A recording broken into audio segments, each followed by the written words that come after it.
Hey everyone, welcome to this podcast called Ken Reads, where I can read out your letter that you've shared with me in the hopes that I can better help you understand what the F just happened between you and the last partner you were dating, whether it was in a relationship or a situationship. I look at these experiences from the lens of attachment theory. I don't just come up with thought terminating cliches like, they're just not that into you, or if they wanted to, they would. While some of those phrases might have their benefit in other dynamics, I try and look at this from the lens of, is there perhaps an insecure attachment issue that's at play in these particular dynamics?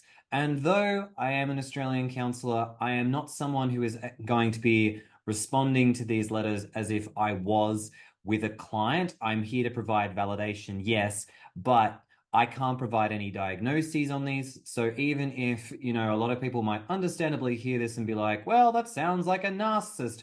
At best, I'll probably say, sounds a bit narky. I probably won't go any further than that out of respect to my ethical boundaries in regards to what I can and can't do.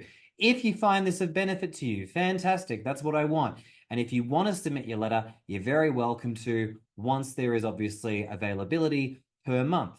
And I'll happily read out and share my own 2 cents as to what I think has gone on in your dating experience to offer you a sense of validation for what you've been through, and also to give other people listening a chance to feel like maybe this relates to what they've also experienced as part of collective healing.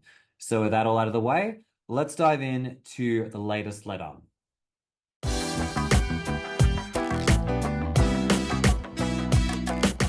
Our next letter comes from Lucy, who's kindly titled her letter Consequences of Long-Term Relationships with Avoidance.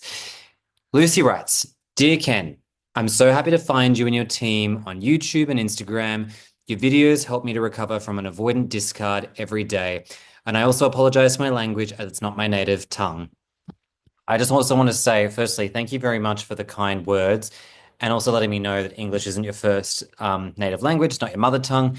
If I repeat sentences, it's just probably going to be because there might be a few sentences which I can't translate directly as they are, meaning that like the way the composition of the sentence is, I might be like, okay, I just need a moment here just to get the meaning of the sentence, but hopefully we'll be good. Anyways, Lucy writes, let's talk about my painful story that was about 4.5 years long in a long-term relationship, which drastically affected my emotional and even my physical health. I'm actually glad we got a story addressing physical health issues in these relationships because we don't often get that. I met this guy, who's now my ex, in 2019 of December at a nightclub. At that time, I was 38, he was 34. He came here with his pilot studies and his friends, and I held a company to a friend, and I wasn't looking for a relationship in that particular moment. My ex, Alex, was single from a year, sorry, he was a year single out of a relationship, and he was originally from Turkey. During that first evening when we met, we danced and laughed together, talked a lot as we both had very serious professions. I'm an epidemiologist and he's an engineer studying to be a pilot. He begged for my contact. I hesitated, but gave my phone details. That night, we'd already discussed with him that he wasn't too religious, and he also wasn't really majorly involved with his family. He texted me literally the next day and was very affectionate and interested in me, and we had nice discussions just about everything. His intelligence made a huge impression on me. He invited me to a date a week later and initiated other 4 dates, and after those 4 dates, we became very intimate. We seemed really happy together.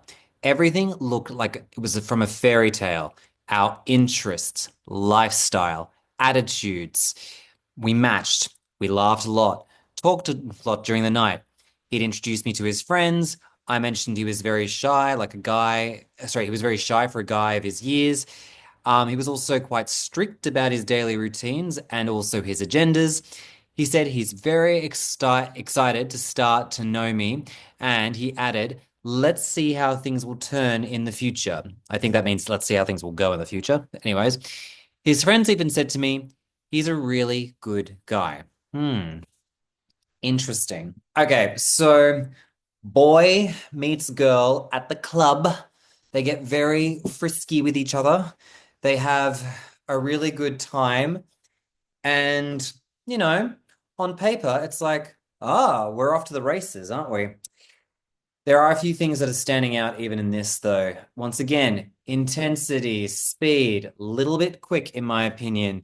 Everything feeling like a fairy tale. Like anytime I hear that, I go, oh dear, we're entering into a little bit of that limerence, aren't we? Like things are just feeling a little bit childish, which, hey, you go through this once or twice, it's fine. But it just feels like it's a little bit too good to be true, is the sort of vibe that I get. There was something else. His routines. Very strict on his routines. Already I'm getting control vibes from this guy, meaning he's probably quite rigid and controlling, not only in how he constructs his life, but the way he manages his relationships as well, too. So let's see how this plays out. Control is a funny thing. Sometimes it's overt, sometimes it's subtle. And when it comes to these avoidant attachers, well, they're control freaks in ways that are different from people who are more anxiously attached. After a few months, we'd had an amazing weekend together. He hits me with a statement. I don't do relationships. Oh, well, we just had the best paragraph describing these two coming together, Lucy and what did I call him? Alex. Oh, I'm going to forget his name. We're going to call him Alex. Lucy and Alex have come together and they've they've been doing some pretty hard, intense dating from the sounds of it. It doesn't sound like to me that Alex ever said to Lucy, oh, by the way, I'm not looking for a serious relationship. Oh, by the way, I just got out of that relationship a year ago and I'm still finding my feet. Can we take it slowly? If we like one another, great. But I'm not really going to put a label on it because that's not my thing. No boundaries. It's only when you've been a month in and all of a sudden, bam, you hit a wall. I don't do relationships. Bit much if you ask me. I made it clear that we're in a friends with benefits situation, and if you have someone around you, don't save yourself for me. I think that that is a very interesting thing. So you would agree that you guys were doing friends with benefits, yet it seems like it was way more romantic than friends with benefits, if you ask me. Um, interesting. Interesting. Before him, I'd only previously had secure partners, and I literally got a shock about how things had turned out. But I didn't panic, as previously he'd said, "Well, look at how things are going." So at the time, I didn't feel like I needed to panic and thought, if we keep dating, we'll see how it all unfolds. And we'd talk about expectations and about relationship status when we felt comfortable. But I stated some of my boundaries, and one of those was very clear that I would not tolerate him dating other people. Okay, so I'm going to go back to what I said earlier. I think what I'm hearing is that when you said it was clear that we're in a friends with benefits situation, when I think of friends with benefits, usually, well, in my experience at least, I've always thought of that as we're here just for the sex and we can still see other people. It sounds like to me that you're saying we're here, we're having sex, we're intimate.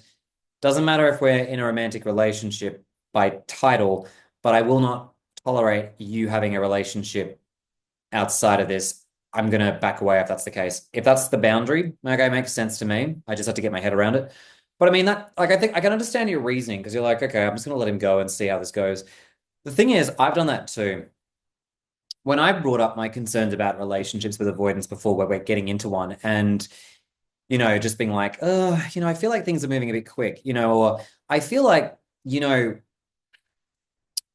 you should probably still consider what other options are out there before we just like jump into this. Because I feel like this is a little bit too hasty for me.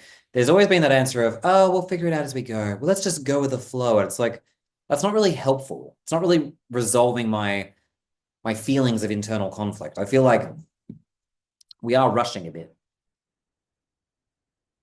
Anyways,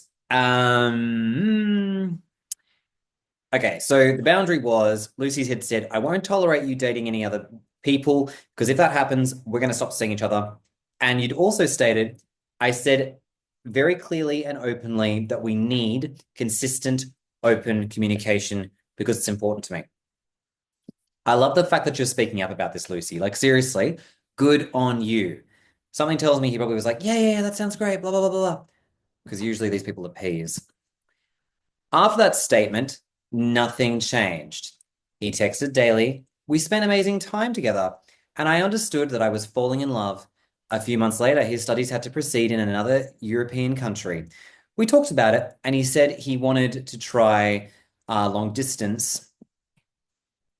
And oh, sorry, just lost my train of thought. Zoom just wanted to get my attention for a second. Apologies. Let's go back to that. Blah.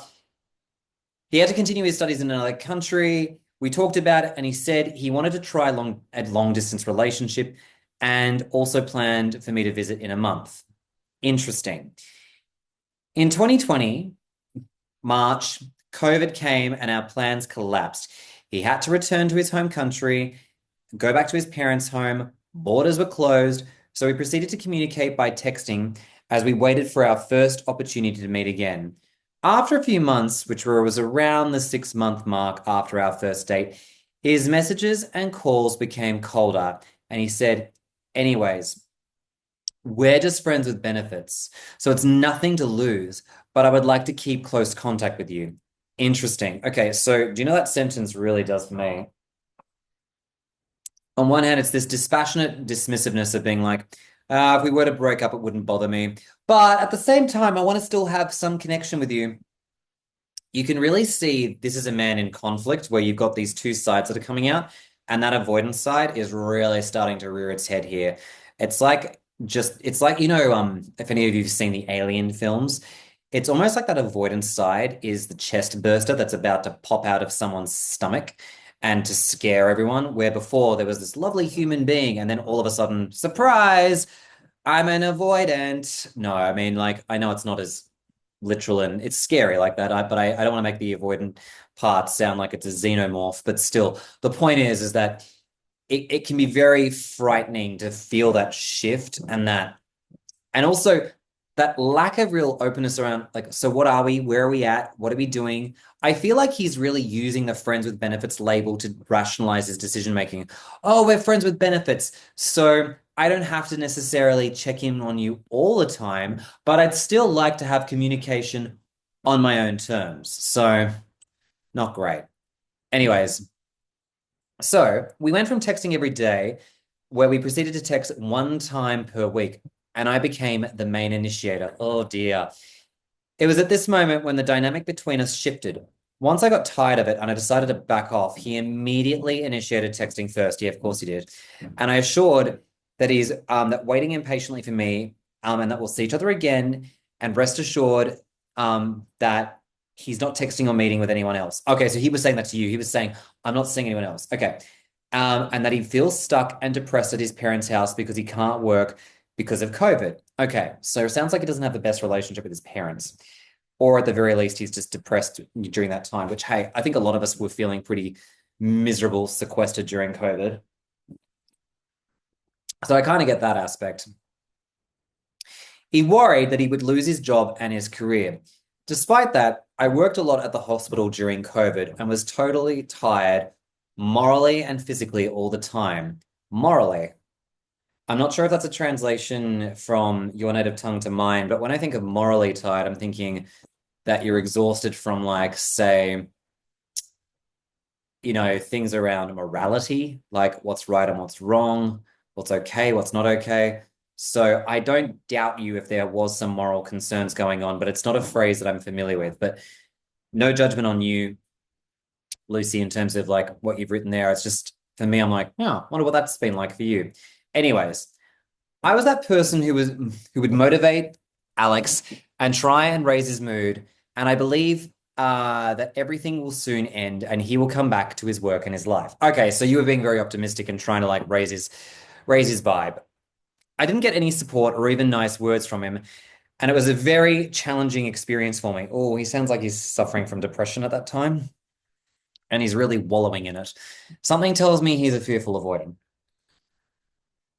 I felt he was depressed, but oh God, there you go.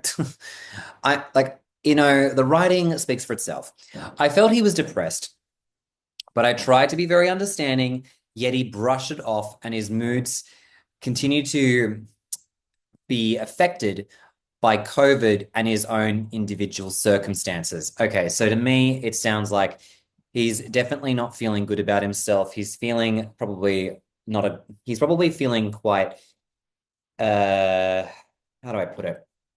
The word I want to use is emasculated. Like it sounds like he's not feeling like he's able to be himself without his job. And the reason I say emasculated is because having now heard some of these cases with fearful avoidance who are men, they often don't like losing their jobs or their hobbies because they tie so much of their self-worth and their identity to it. So it makes me think, okay, okay.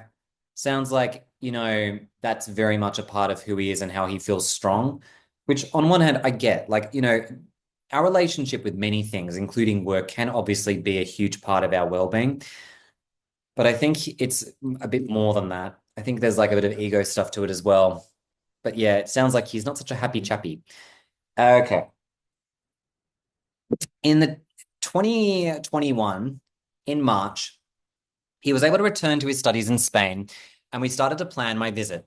I visited him, and the spark energy was just mind blowing. We spent an amazing 2 weeks together and agreed to see each other as much as possible. So I visited him somewhere every 1.5 months for 2 weeks for half a year, as my work agenda was much more flexible than his flights. We spent all his time with, sorry, we spent all the free time of his together. He introduced me to his friends who I didn't know before, and he showed me so much interest and also in my life. He told me about his childhood, that his father was very strict, and also he was a school director. His mother got married when she was, oh Jesus, when she was 16 years old, and he was born just 1 year after his older brother. He is a middle son in a three-boy family.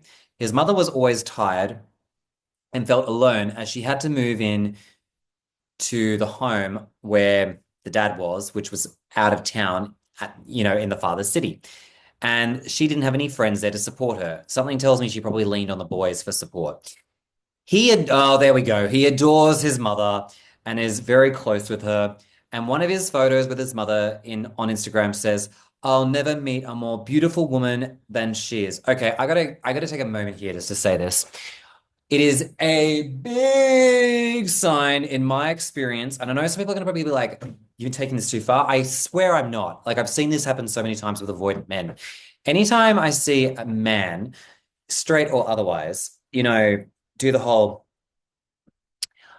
"I have never had such a best friend as my mum." I do think it's not really her role, mate. Like, you need to actually have boundaries she's your mum, not your best friend. And I want to make it very clear. If any of you are listening to this and are feeling triggered or, rebelling against this idea, being like, "How dare you? I'm allowed to be best friends with my mum." Go for it. You're allowed to have your best friends with your mum. If you guys have an amazing relationship together, fan-fucking-tastic. I'm not saying you shouldn't have a relationship with your mum. What I am saying is there are degrees of relationships where it goes too far for that. And it becomes a sign that there's probably enmeshment. There's too much porous boundaries. There's not an opportunity for individuation. So that's why I hear that and I think, oh dear, it sounds to me like he probably has quite an emotionally incestuous relationship with the mum. So please don't take that as gospel that every man who says, "I'm best friends with my mum," is enmeshed, but usually in my experience, they have been. So just want to point it out and say, I always get a bit worried when I see a thing like that. Anyways, and he talks to his mum on a daily basis. This is another example of this. I know a lot of people love to talk to their parents on a regular basis. Wonderful. I'm not here to criticize anyone for the nature of their relationships with their mums. But observation. I have noticed that people who suffer from codependency, enmeshment, emotional incest, and all the other synonyms often tend to have very overly intimate, close relationships with their parents to the point where it's like they're chatting daily. They're practically, having a shrine in their home to this individual. You know, having a semi-frequent contact with a significant parent or relative, I don't think is a problem.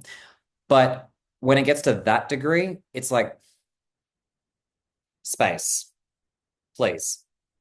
Just too much. Anyways, he also mentioned that he has the strongest between them compared with anyone else in the family. Yeah, this is not helping my case against him. Meaning, sorry, that's not helping his case against me, I should say. This is actually adding more ammunition to my shotgun.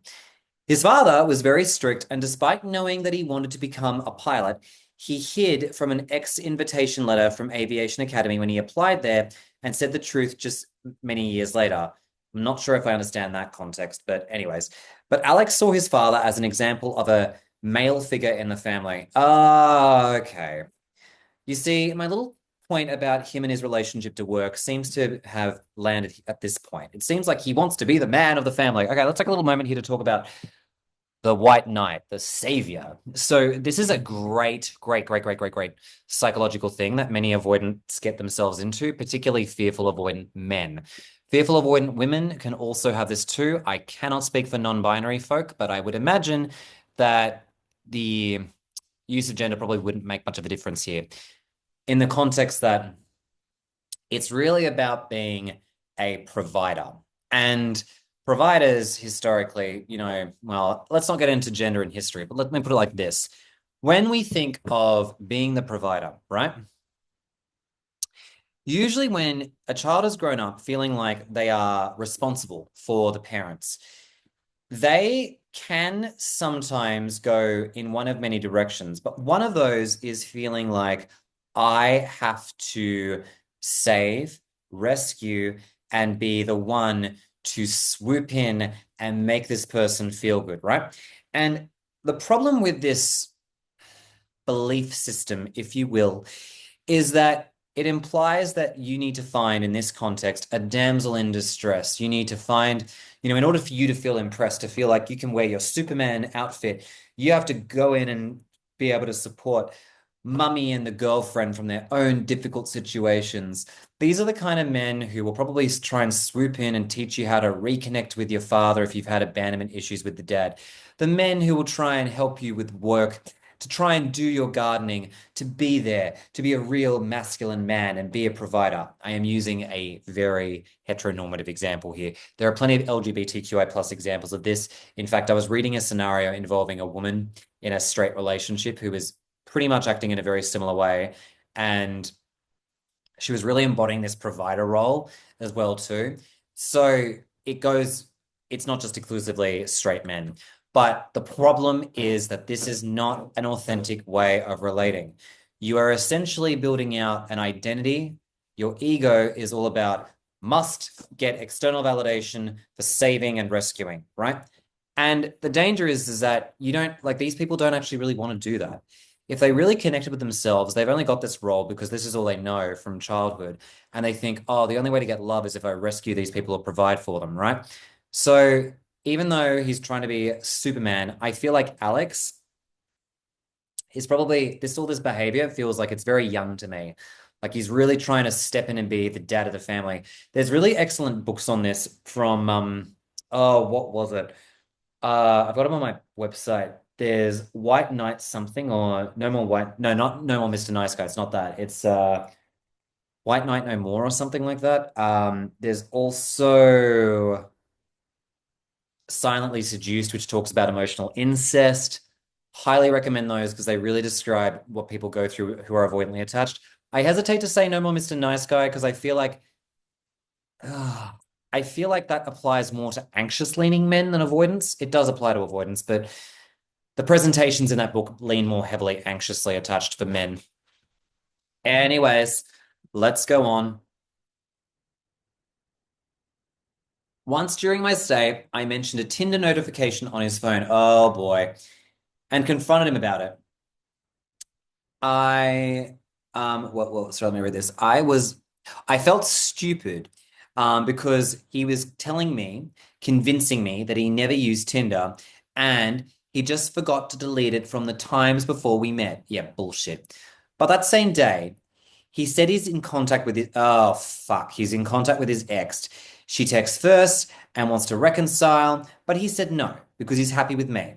They were together with his ex for half a year. Okay, so because they were together with his ex for half a year. After that, he left her and she got with him back after 6 months of no contact.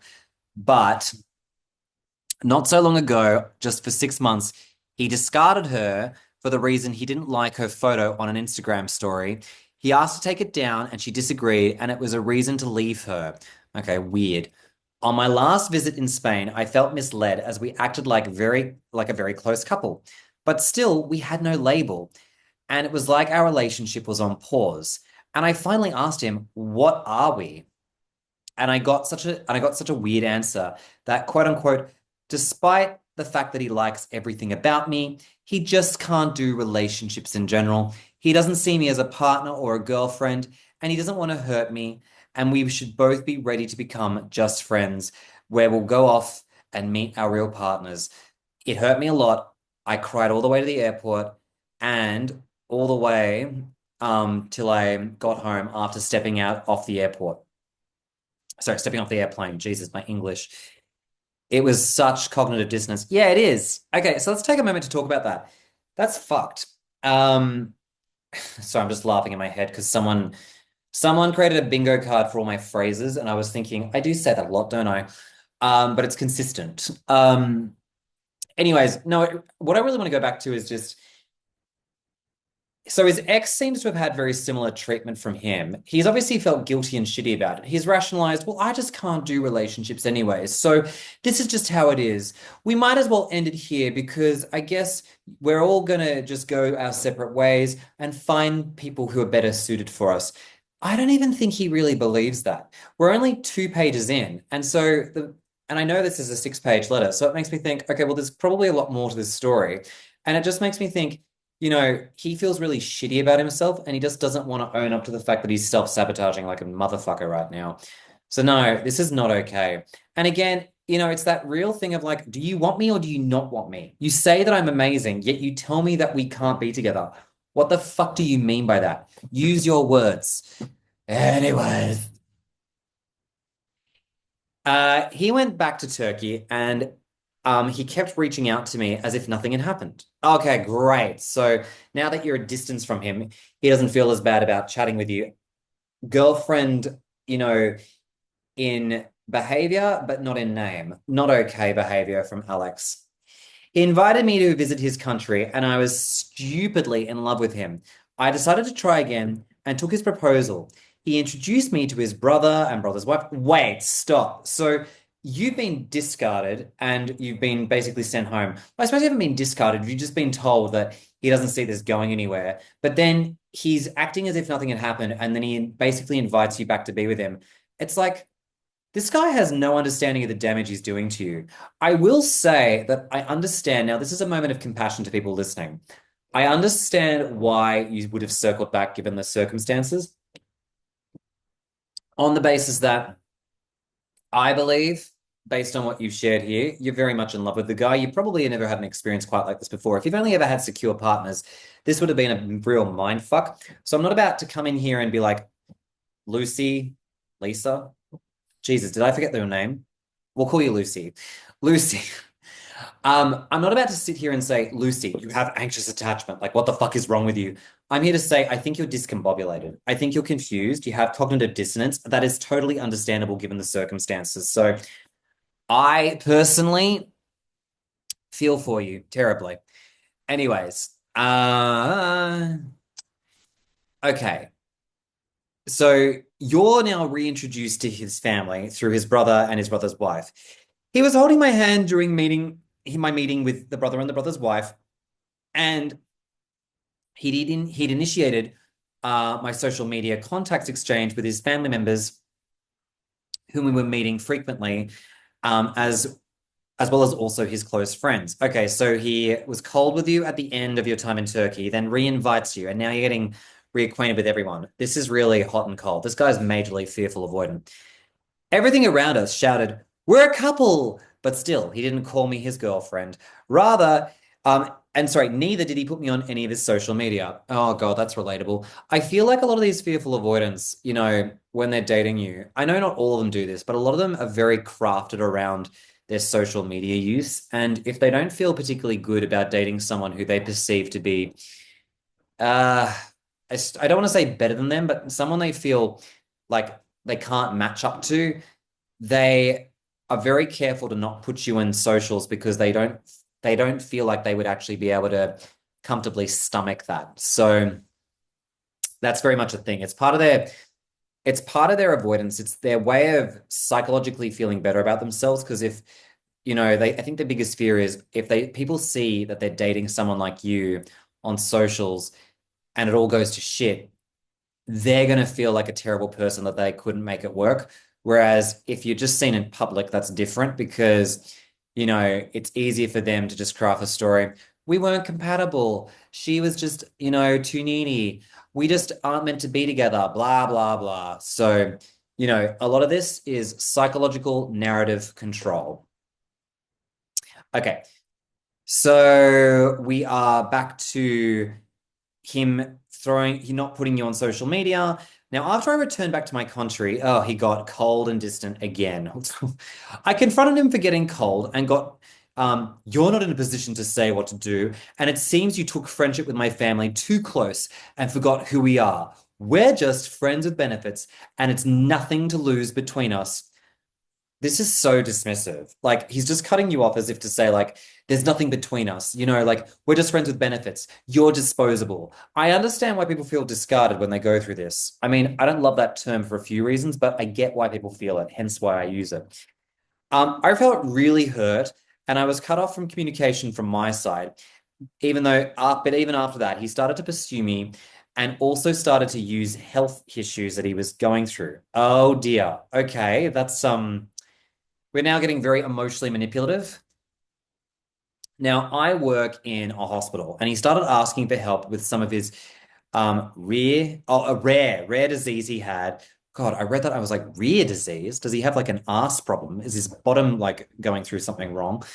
Anyways, so I literally was the person who was able to cure this rare disease he was going through. He gained a lot of trust in me after that and began to contact me almost every day. Okay, let's take a moment here. So he gets to decide how this relationship is, and you've now cured him of this rare disease, and now he's like contacting you all the time.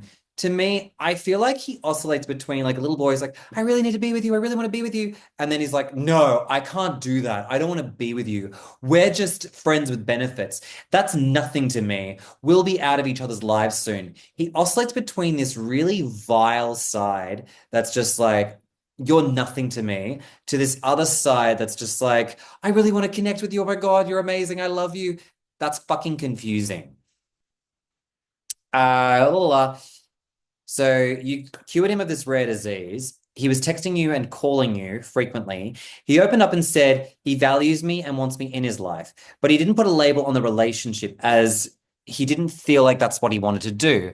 He said, when people do that, it goes nowhere. Expectations come and relationships end. Oh, bullshit. You just don't like the fact that there are boundaries on a relationship. He believed that labels kill relationships. No, they fucking don't. Oh my God, baby. He also said that I'm very different and a unique woman. He never had such a beautiful and intelligent woman in his life before. I'm just like rolling my eyes thinking, fuck me dead.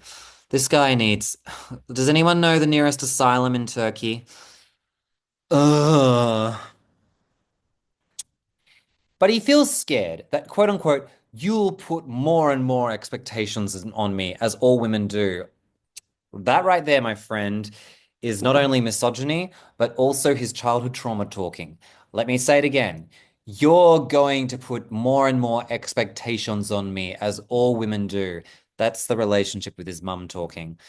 When that avoidance side comes up, it's really that piece that's trying to have freedom from his relationship with his mum, but he's projecting that onto you. He's making it about you when the problem is about him. He's not taking accountability for the side of him that wants freedom from this constricted relationship with his mum. When I was talking before about emotional incest, I want to make it clear that when we do something as human beings where we're doing something all the time and become rapidly obsessed in it, sure, we might love that thing, but part of us also goes, we need a bit of space and we need to breathe and we need to like create some distance. We all have a bit of an avoidance side, if you will, that side of us that pushes that thing away and goes, Boundaries, please. And the problem for a lot of avoidance, particularly fearful avoidance, is they often become so like dogged on this one side of the axis. They become so like, I need to be everything. And that's like everything to my mum, everything to my girlfriend. But then this avoidance side comes up, says, I don't want to do any of that. I don't want to be, your husband, your de facto husband to his mum. I don't want to be in a relationship with you because you're going to have expectations of me. I just don't want to deal with your shit. And because this is a very shadowy side of avoidance, we all have it, and it's a good side to have because it's that thing of like balance, everyone. I want a bit of space, I want a bit of freedom, but I also want a container that's disciplined, right? For him, he's got the discipline part down pat, but he hasn't actually allowed himself to feel that freedom of allowing him to actually realize you can have a relationship with expectations and still be free. This is all the emotional incest that I was talking about before. So if anyone wants to question me on whether or not it's okay to say your best friend is your mum, I will point to this and say, this is an example of one of many examples of what emotional incest can do to a child. And this is not the only thing that emotional incest will do. It can happen in many, many ways. But all I'm saying is that this shit, you know, is unresolved trauma, shadowy avoidance that needs to come out and be given some love. He's not going to do that here, though. At the same time, he informed me that his ex asked to meet. Oh, God. And this is more of his avoidance coming out. His ex wanted to meet up with him, but he refused. That time I said, it's enough if I'm not okay. If you're going to keep talking to her, I'm just going to cut this. And he said he promised to end communication with her. Oh, God. I don't understand this though, because, it seems like he's on one hand, just, he's going back and forth constantly. Like, he's looking for ways out to try and avoid feeling held down by you, even though you're not doing that to him. You know, I have a lot to say on this, and I'll save it for another another TED talk that I'll do one day. But just grown. Anyways, after a few months, he came to my country for a couple of months. He met my mother and relatives and friends, and we had a few nice weeks together again. And he seems invested in our bond and trying to make efforts. But one evening, we were spending time together when he said the words, when I'll have a son, I'll give him that bracelet. I asked if he's ready to have a family and kids with me and what my role in his life was. And he insisted, it's just a theoretical thing that I said. I'm not planning any family and kids, but I insisted to clarify who I am with him, and if I'm just a placeholder till the moment he'll want to have a family with someone else. And then he has to say, give me a chance to make my own. Oh, he said, give me a chance to make my own decisions. Again, great sign of emotional incest because it sounds like he wasn't able to make his own decisions as a kid. So he's retaliating. After that, he started to cry like a child. I'd never seen a man cry like that. His tears ran like a river. Yep. All that arrested development, all that baby energy. He hasn't had a chance to alchemize that shit yet. Oh boy. His tears ran like a river. He said these words during the tears. Don't you see who you are to me? I could be with my friends at that time. Oh, wait. Yeah, I could be with my friends during this time at the bar, but I'm here every moment here with you. Okay, that is so much his inner child. So if the avoidance side of him is saying, I don't want to be connected with you, I don't see us in a relationship, what was he saying? I want to have the freedom to make my own decisions. That side of him, had its moment in the sun. And then the little boy that's underneath that has not had its chance to actually share its tears, just came out of the little cave and was saying, don't you see how much I'm doing for you? I'm doing everything for you. I want to say this now, Lucy. Those words were not meant for you. They were meant for his mum. Subconsciously, he's treating you like his mum. He wants freedom from his mother's relationship. Even if he doesn't realize it, he doesn't want to connect with his mum in the same way that you know, he's currently doing it in his real life, but he's projecting all that onto you. This man is not ready for a romantic relationship with someone like yourself, Lucy. He's got so many mother's issues. It's just insane. Anyways, oh boy. I felt so guilty for making him cry. Don't. That's his trauma. You didn't do anything wrong. After that, I visited him again and found out that he was still texting with his ex, even though we'd agreed about it, and he said he should have ended it. Yeah, that's his avoidance coming out to try and create space. He called me crazy and said I was too jealous for confronting him about it. I asked if his ex even knew that he was dating someone, and he said no, because she's not such a close person and it's not such personal information. At that moment, I felt fed up about everything and finally decided to leave, saying, I'm tired of this abnormal situation and our dynamic. He stopped me, almost begged me to stay, and I said, I'm tired of this situationship status and the games, and I need something more respectful and serious from me, and I refuse to waste my time any longer. He then said, Don't you feel that you're my partner from a long time ago? We're partners. Let's create a future together. Lucy writes, WTF. I don't blame you. And she writes, How could I have known that? That evening, he told me that he knows that he is much less emotional as all the people around him, and it started from childhood, but became much more severe after 14 unsuccessful relationships with different women. Fuck me dead. This man's an abuser, and he's got issues, which I've spelt out very clearly. He told me that his first university love left him after 5 years after he basically made some rude joke about cheating on her, and she blocked him after it. Also, he said that some girlfriends went crazy during a relationship with him, and almost all these 14 exes blocked him from everywhere. But an interesting fact is that he knew how some of them live now. It seems he was asking other people around about them, and he even said all women what was this? All women after me get in serious relations. Oh, all women who I've been with after they leave me get into serious relationships, get married, have children, are happy. So don't worry. If we break up, you'll do the same. No, just because someone didn't end up in a relationship with you and they look happy in real life doesn't mean they're necessarily going to be okay. This guy's got real baby energy, like real baby energy that's stuck. Baby. All right. Oh God, it continues between 2023 to 2024. Between 2023 and 2024, during April of 2024, things were nice. We met frequently, had nice holidays, spent times with friends and family, but I began to notice worrying behaviors. He wasn't showing empathy to other people, was irritated if any children were crying in public, and was saying, if it was my dad, oh, okay, got it. He was saying if my dad were around, he would hit me for crying like that. Wow. Okay. No wonder that inner child has been kept back from crying. Emotions clearly weren't tolerated in the home. That's sad. I do feel sorry for him. I think he's a baby, but I think that baby needs to be given a chance to cry in a soft padded room with a therapist. So, and just, gently giving him tissues. Anyways, when I expressed that I felt sad about what was going on in Ukraine because of the Russian aggression, he told me, it's none of your business. You shouldn't even think about them. He was laughing from people who needed psychological help and psychotherapists as professions he called. Okay. And he also said, the field of psychotherapy is a nonsensical field. And he also added, you shouldn't trust anyone, just yourself.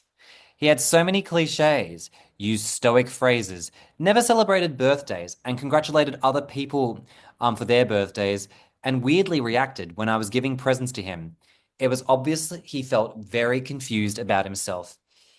He rarely ever said thank you if I did something for him, and when I was saying it's difficult to say these words, he shouted at me that you're pathetic for doing something for me and expecting those words from me.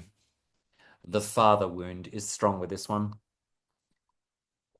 His hobbies were, oh God, this man's 34. Like, I like a little bit of anime, but this guy's like 34, and his hobbies apparently were daily anime watching, video games, and I knew he watched a lot of porn. Several times he said he didn't like women in general. You see, like, the writing is on the wall, everyone. The writing is here. It's clear, like I knew it from page 2. The man has got misogynism running the show. He thinks that women are irrational, but said, I'm a different type of woman. And what he likes about me is the fact that I'm very different from women he's been with in the past. Now, within time, he began to downplay my achievements at work. Oh dear, here comes the flaw finding. He made sarcastic jokes about it. He was saying that old people look disgusting. Once he said, imagine being old. Sorry, imagine old people being intimate. Oh, gross. Thanks for that disparaging comment. Also, if we had disagreements or arguments, he would hang up the phone and wouldn't answer my phone calls.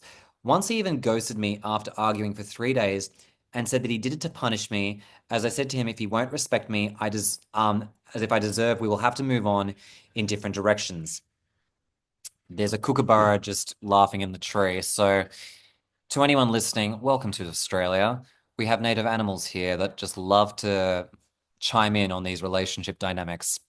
If you hear a kookaburra, it probably means you should book a conversation with a therapist. Anyways, da da da da. Once he even ghosted me after an argument for 3 days and said that he did it. Oh, great. He said he did it to punish you. As I said to him, if you won't respect me, I deserve to move on and go in a different direction. He didn't discuss the issues that had provoked me to say what I'd said, and this was regarding how he was following new women on social media, saying, "You're not my mother. You can't tell me what I can and can't do." Can I just say, as a clinician who's been in this space for a little while now, I'm so grateful, Lucy, that you've actually shared this letter because it's such a good demonstration of emotional incest and what it does to people. It makes them annoying. I mean, not to say, sorry, I shouldn't say it that generally. What I really love about this is it's a real great demonstration of his how his emotional incest has affected his operating system and how he projects a lot of his mother anger at you. Anyways, um, I felt like I couldn't even confront him about any of this. Sometimes he had these depressive moods and mood swings and said that his family was aware, and sometimes he's not in a mood and he won't pick up the phone for days. And he said sometimes he has numb moods and does nothing that just stares at the ceiling. Great, thanks for the depression. He might even actually have bipolar. But, anyways, that's not for a decision. Sorry, that's not a call I can make. But it just sounds like there's a lot of shifting mood stuff going on here. When I was asking what's wrong, are you okay? He was saying, I'm sorry you feel that way. Why do you do it to yourself? Why are you so sensitive and overthinking? Yeah, that's like a lot of that emotionally unavailable dad energy in him. Also, he would withhold some important information from both of us and never took into account our relationship when he was making career choices. It felt like I was never a priority. I mentioned that while being in a relationship with him, I had become much more anxious and almost all the time was feeling tired. And I couldn't even understand what was going on inside of me, though I was a doctor. But I did notice I was having serious sleep issues. His favorite words about any of the plans were, we'll see. We shouldn't dream about the future too much, as the universe makes things go in a different direction. I don't deny that my behavior also changed within these years. Oh, sorry, no. This is Lucy saying, I don't deny that my behavior also changed within these years. I became more insisting, pushing for clarity, more emotion from him. If he didn't pick up the phone, I needed him to communicate with me more, and he became more jealous and suspicious over time. I barely even recognized myself. I went from being a healthy, independent, beautiful woman with great character, where I became merely a shadow of myself, thinking, what is going to happen next? Is he going to text? Is he not? Will he reply to my call? Will he be in the mood to talk? Or will he continue to follow new women? I felt so pathetic and had such helpless feelings that I can't do anything about it, and I felt like I was in a trap. By surfing the internet and searching for answers on how I came to be, I found an answer on why I got in these relationships. My father has Asperger's and he showed zero emotions to anyone. Once I even caught myself saying my ex was that his emotional unavailability felt so close to me, and sometimes he reminds me of my dad. My parents divorced when I was 35 years old because my mum couldn't live with a robot anymore. When I was telling Alex my family story and how my dad's, okay, the word that was used here was disease, led to my parents' relationship. And I just want to jump in and say, from a neurodivergent perspective, as I understand it, Asperger's is no longer actually either a disease or a condition, it's a state of being, as I understand it. So, And this is me trying to get better with my own learning and understanding of neurodivergence as well, too. Speaking of which, I've actually gone for a test for ADHD because I want to understand the process so that way I can support my clients. I know this wasn't likely Lucy's, I want to put it like this. I don't know if that was a mistranslation from this text into English, but all I will say is just for anyone listening, not a disease, not a condition as I understand it. It's very much who you are, what you're going through. Hence why we say people who are autistic, ADHDers, we don't say you have autism, you have ADHD as such, as I understand it. I am still learning the language. I'm still trying to be much more, you know, neurosensitive to individuals who are not holistic. So that's just stuff that I'm trying to figure out as well too. But circling back to this point, I know that autism in the low empathy cases of people can very much look like particularly dismissive avoidance. But in saying that, I want to make it clear as someone who works with a lot of ADHDers and autistic folk that you can still be hyper empathetic as well too, and you can have a great deal of emotion as well, even if you feel alexithymic and you can't connect with what's going on. So I just wanted to take a moment here to say that that's me doing a little bit of language cleanup, me still learning this stuff as well too, just because that's a thing. But going back to your dad though, I could understand if your mum got frustrated if there was no opportunity for repair and work on that. And in that context, I wouldn't actually blame the Asperger's. I would actually go as far as to say that could be a character issue. It could have also been the time, the place, the location, the culture, not knowing how to navigate, a thing like that. But it does seem like emotional unavailability was a huge theme in the family. So I'm not trying to say your mother should have tried harder. I'm not saying that your dad wasn't to blame for any of this stuff too. He probably was. But just want to take my little moment just to jump in and say, I think there needs to just be a bit of a language check on that one. Anyways, let's keep going. Da, da, da. So you mentioned to Alex the story of your family. Anyways, when I was telling Alex my story about how my father's experience of Asperger's led to my parents' relationship to collapse and how he's single now and meeting women my age, he was saying that my dad, as in Lucy's dad, is his idol because for him, it gave him this huge impression that my father um, made a lot of money, saving everything for himself during divorce and dating young women, but never committing to them. Oh, great. So Alex sees your emotionally unavailable dad living essentially the emotionally unavailable life as being an inspiration. Blech. His emotional immaturity is really showing. After being together for 4.5 years, in of April 2024, we started to think about moving in together. We started discussions about who should come to whose country to live, what better work opportunities would begin to make a plan for our future life. And a month later, after discussions, he began to distance himself. And one day he literally freaked out and said he didn't see me as a partner anymore. As he had to come to visit me a week later after that, he called and said he won't come anymore. As he had to come to me to visit me a week later after that, he called and sorry, I mentioned that. I asked to come and talk face to face as I deserved an explanation. You absolutely did. He still called me every day during that week. Oh God, that's typical. And I felt depression in his voice. He came. He said he wanted to break up.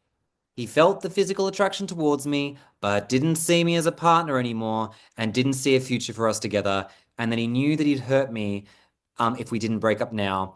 And he also said that he feels like my life goes on around him and I don't have my own life and put him as a priority. I said that it's pure nonsense as I have a serious career, 2 jobs in different hospitals, plus I was going to the gym almost every day and meeting my family and friends every weekend. So it's simply not possible to suffocate. So it's simply not possible for him to feel suffocated by me. Also, just to add, he's a pilot.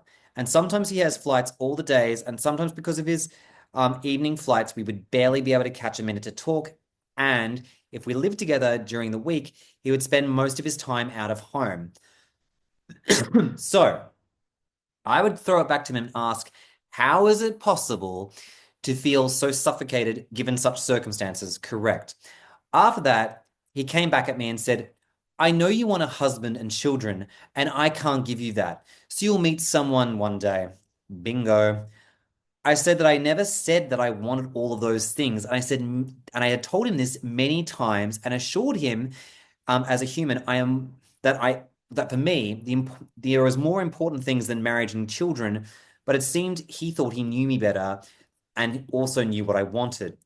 And I stared into his eyes at that moment and they literally became black as hell. I've heard so many people say that to me. And it's really interesting how you mention that because often people have said to me, I almost felt like I was speaking into the eyes of like the devil. I felt like I was just, it was just too much. It was too scary, etc., for what it may have been. I really feel that. Like, I really feel like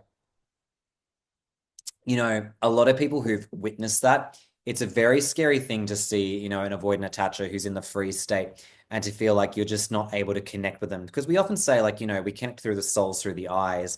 And when that's just cut off, it's just like, oh, it feels like you're just talking to, a corpse who used to be your partner. It's horrible. So, yeah, not good. Anyways, I even got frightened about how he looked in that moment. That's also something my clients have said. I saw how his tears were gathering in his eyes, but throughout his posture, his eyes looked like they were from another planet. I remained calm and asked him to calm down and to think deeply again if he wanted to end and murder our 4.5 year relationship, the bond we'd created. He agreed to try and calm down and stayed at my home for a week, but all throughout that time, he was acting like a complete stranger or even like a robot. It hurt me so much. I felt like I was drowning in darkness. Next month, I had tickets I brought a long time ago when I was in his country, as I had many things left there and I had to collect them. And simultaneously, we agreed to see if we could fix our relationship. This was a huge mistake. It was the worst holiday I'd ever had. He began to discard me not only emotionally, but physically. Sometimes he was almost too affectionate, but another day he would barely touch my hand and look at me. It was so painful. I'm a beautiful woman, and he was also talking about my beauty a lot, but that time he made me feel as though I'm the ugliest creature in the world. During the last days of the holiday, it seemed he'd come back to himself, became more affectionate and intimate with me, and I felt like everything was going in the right direction again. But as my time came to an end back home, he said to me, I can't do a relationship with you anymore. We have to end it. We can stay friends and we won't be back together even as a couple. And it's not fair to you and it's not fair to me. And I'll understand you'll block me and we'll never speak to each other on social media again. And I tried to ask for a concrete reason, but he kept saying, I can't talk about it. And it hurts me even more than I can imagine. And I asked him, can you not talk about anything? Or, sorry, can you, wait, what was that? I tried to ask for a concrete reason, but he said but he can't talk about it, and it hurts him more than I can imagine. And he asked not to talk about anything romantic with me again. Okay, so he was the one who was asking that. Okay, I didn't say anything as I was hurting too much, and knew if I start to talk, I'll hurt myself more. And take a moment here to say, Lucy, I am so sorry that you're going through this because this is awful. You know, I just think that this entire thing is just dreadful in terms of how he's navigated this experience. And really, I just think that it's just been so much unhealed trauma that's hurt you. It's tragic because if you think about it, it's not like you came together because he was faking it. A lot of this stuff, is genuinely brought forward by a lot of care that he's had for you, but his goddamn trauma got in the way of it and murdered this relationship again and again. It was like he tried to bring the relation. Sorry, it's like you tried to bring the relationship back, but every time you did, you got stabbed. And just as you were healing one wound and he was desperate to try and help you clean up the wound, he stabbed you again. So, yeah, I can understand why this has taken a physical toll on you as well, too. Probably even a spiritual one as well. All right, let's finish this up. After I returned home, he proceeded to breadcrumb me, call me, and just as I was getting comfortable, he'd message me or send memes one time per week, but he'd ignore my messages and calls almost every time. He would like and watch all my stories. One time he called and asked such a weird question like, You said I was the best during intimate moments, right? And it was the truth. But who would ask such things after a breakup and after asking not to talk about any more romantic things with me? I was really devastated. I cried daily. I lost my spark and reason to live. I couldn't concentrate on anything. During one of his calls, I again asked why we had to break up, what I did and what happened that had changed his mind so quickly, and if it's about my character or looks. And he said, it's like with seafood. You like all on the table. You have the amazing octopus and shrimps. You know that octopus is better, but today you just want shrimps. What a pathetic childish answer. Far out. ROCD is on steroids today. I didn't know how to answer for being compared with seafood. Yeah, exactly. After a month and a half of this torture, I literally muted all of my social media and began no contact, which still goes on to this day. I started my healing journey, found a therapist who unfortunately doesn't know anything about attachment styles in my country, and there's literally no therapist who's aware about it. Oh no. That would explain the knowledge about Asperger's. Okay, that makes sense. So I watched so many of your videos, read a lot of articles about DAs and FAs and even covert narcissists, also about healing, self-love, and general well-being. I started daily meditation, took new hobbies, did reformer Pilates, and in starting in 2024 of December, I feel so much better due to my growing career and some nice opportunities at work with a work trip to Athens, and I began to use social media again. To my great surprise, I found out that he and his family still lurk my social media. What I understood in that moment is that I would never let someone like that ever enter my world. A few months ago, um, everything that had happened felt like a tragedy. Now I'm taking it as a huge life lesson and also some inspiration for personal growth. I'm still not healed. It still hurts. I still cry from time to time and I still feel traumatized by that experience. But I'm improving and learning little by little. I doubt if I'll ever be able to get any relationships soon, as the pain I felt in the off the back of this one felt unbearable. The worst is that I still can't forgive myself for letting someone in to treat me that badly and not showing and keeping any of the boundaries during those 4.5 years. Fair enough. To be honest, these experiences will test your boundaries and make you feel crazy. So I understand that.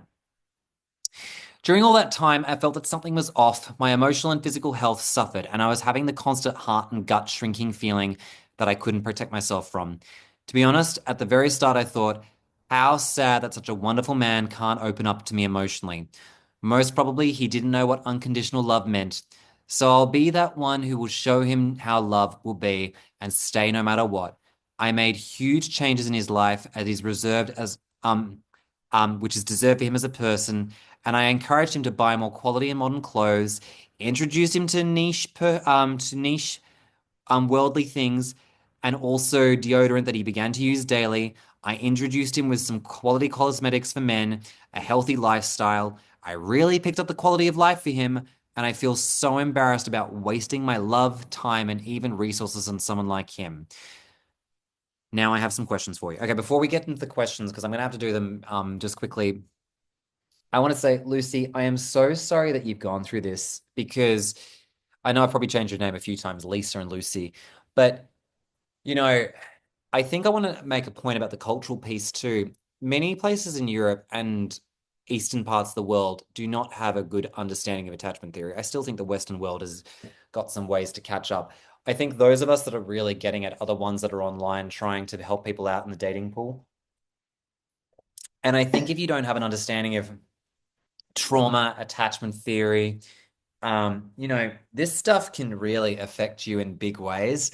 And when you start working on it, you can really find a lot of help and healing off the back of it too. So thank you for sharing this because I do think that your experience culturally is a huge reason for why this may have added to your sense of confusion, unknowing of what's going on. You did some excellent work in also realizing that your mum and your dad had a very similar dynamic as well too growing up, which is, by the way, very relatable for I think a lot of us who've been through this. So totally get it. But yeah, just want to say I am sorry that you've gone through this because it's hell. And I think it's great that, you've been able to find a way out of the pain that you've been through, which is fantastic. I know you're not fully healed, but I'm glad the content and the therapist that you're seeing are helping as well too. All right. Let's answer the questions.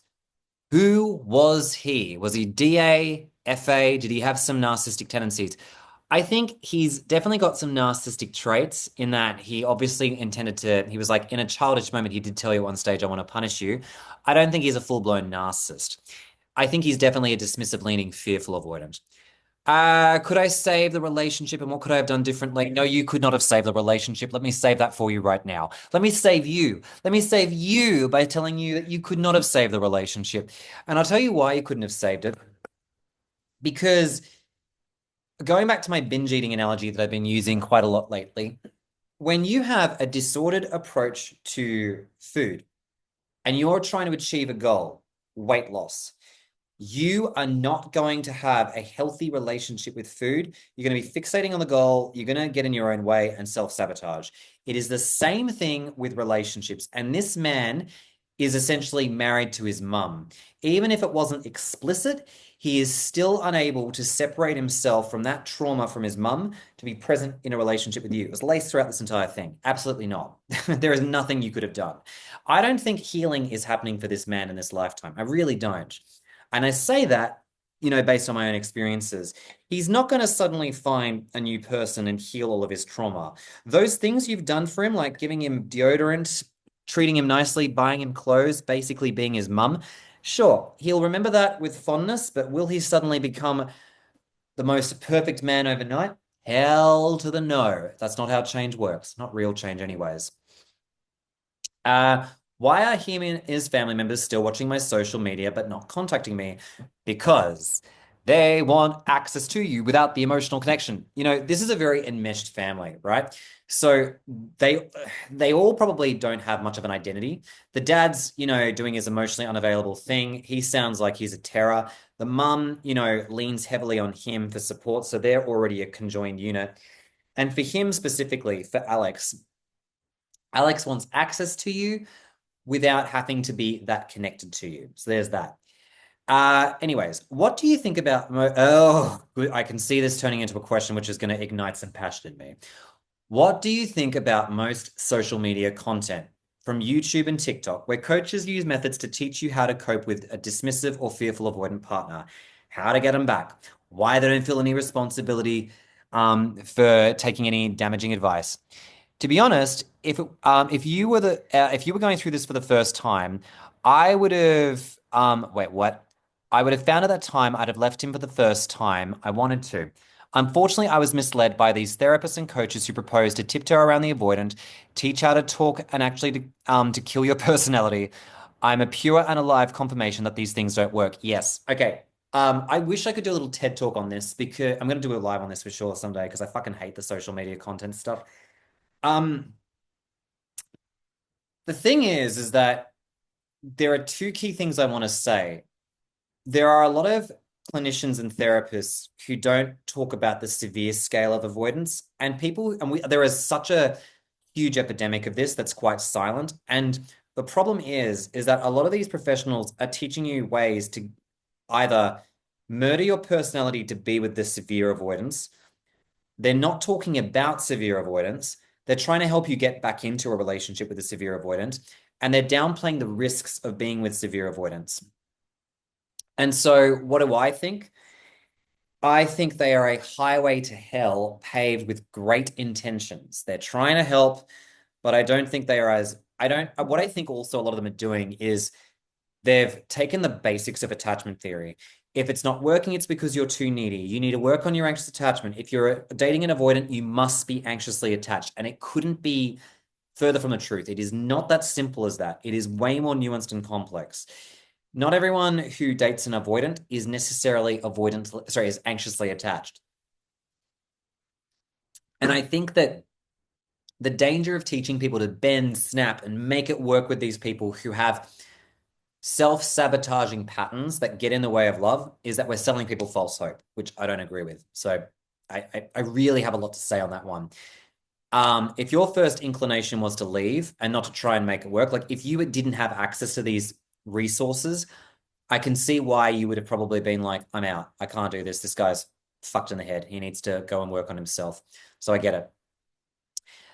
Does the fact that his grandmother proposed to abort him to his mother and her mother, who had a childbirth of two, could have influenced his chaotic behavior? Okay, so are you saying that his because oh sorry, let me start that sentence again. Let me ask that question again. Are you saying did his grandmother's I suppose intention to abort Alex when he was still in the womb have an influence on his chaotic behavior? Maybe the reason the mum leaned into him more was because he was about to be aborted and she wanted to rebel against the grandmother. That could be a reason, but who knows? Sometimes the psychology of parents is really interesting. She could see him as the favorite and also the rebel against, you know, uh, her own mother, or I'm suspecting that's the mother-in-law. So probably that was her way of like having rebellion against her. Did his autocratic and stoic father, who comes across as very dismissive, avoidant, and teenage mother, could that have influenced his behavior now? Oh God, yes. And I answered that throughout the entire thing. So absolutely huge. Do his hobbies at almost 40, like anime, video games, and porn associate with avoidance? Yes and no. So avoidance will typically have a lot of hobbies to de-intensify their relationships with people. So in other words, when they're in a relationship with someone that's loving, they will eventually look for intensity outside of the relationship, and that's where the hobbies come in. But I mean, I play video games, I watch anime, and I'm not going to talk about my porn life, but what I will say is that, you know, those activities within reason, not a problem. It's how those habits get in the way of a relationship that makes the biggest difference. So I think they definitely play to his avoidance, but I don't think it makes him an avoidant, if that makes sense. And finally, oh, great question. The black and cold eyes during the discard. What the hell's going on with these people during that time? I honestly can't give you an answer to that one, but I think it really speaks to the freeze, like just being so disconnected from themselves emotionally.